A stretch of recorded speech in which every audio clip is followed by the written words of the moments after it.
Welcome to Karpagam creations. இன்றைக்கி நம்ம வீட்டிலேயே ஓமப்பொடி எப்படி செய்யலாம் தான் பார்க்க போகிறோம். இந்த மாதிரி கடல மாவு எடுத்துக்கோங்க.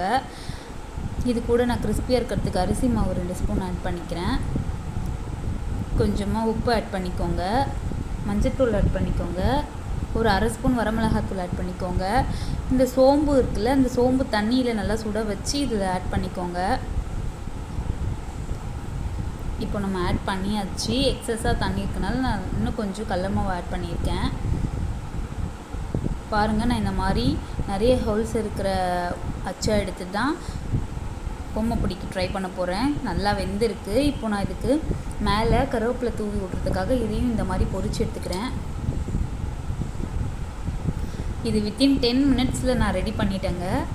ஈவினிங் ஸ்நாக்ஸ் இந்த மாதிரி நீங்களும் வீட்டில் ட்ரை பண்ணி கொடுத்து பாருங்கள் ஃப்ரெண்ட்ஸ். ஓமப்பொடி சூப்பராக இருக்குது. வீடியோ பிடிச்சிருந்தால் லைக் பண்ணுங்கள், ஷேர் பண்ணுங்கள், சப்ஸ்கிரைப் பண்ணுங்கள். தேங்க்யூ.